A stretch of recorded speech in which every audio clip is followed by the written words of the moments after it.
আন্তর্জাতিক মহলের তীব্র চেষ্টায় দুই পারমাণবিক শক্তিধর দেশ ভারত ও পাকিস্তানকে যুদ্ধের কিনারা থেকে ফেরাতে সক্ষম হয়েছে।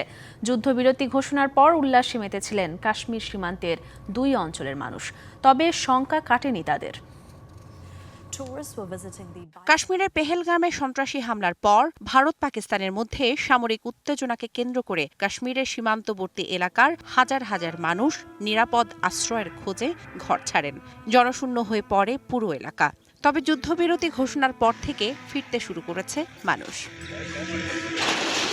কিছুটা স্বস্তি নিয়ে সীমান্ত অঞ্চলের মানুষেরা বাড়ি ফিরলেও যুদ্ধের শঙ্কা কাটেনি তাদের। তাই প্রাণ বাঁচাতে অপেক্ষাকৃত নিরাপদ স্থানে বানিয়েছেন বাংকার। আর বাংকারে বিছানাপত্র, চাল, আটাসহ অন্যান্য খাবার এবং মূল্যবান জিনিসপত্র মজুত করে রেখেছেন।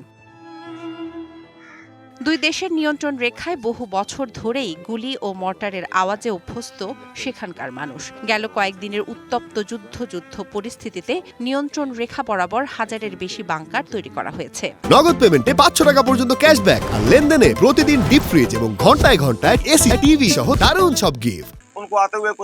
সাময়িকভাবে যুদ্ধবিরতি হতে পারে, বিশ্বাস নেই। আবারও হামলা হবে বলেই মনে হচ্ছে। আমাদের এলাকায় প্রত্যেকের বাড়ির পাশে একটি করে বাংকার থাকা উচিত।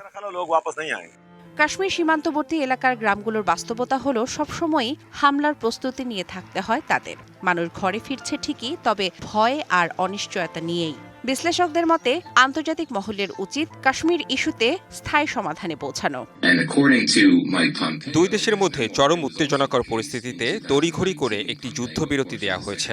এটি গভীর রক্তাক্ত ক্ষতের ওপর ছোট ব্যান্ডেজ লাগানোর মতো। যুদ্ধবিরতি দিয়ে কিছু সময়ের জন্য যুদ্ধ আটকানো গেলেও দুই দেশের সম্পর্ক তিক্ত ও বিষাক্ত হয়ে উঠেছে। সাময়িক যুদ্ধবিরতি নয়, কাশ্মীরের বাসিন্দাদের চাওয়া দক্ষিণ এশিয়ার চিরপ্রতিদ্বন্দ্বী দুই দেশের মধ্যে একটি স্থায়ী সমাধান আসুক। শোভন শাহমিন দিশা, ডিবিসি নিউজ ডেস্ক।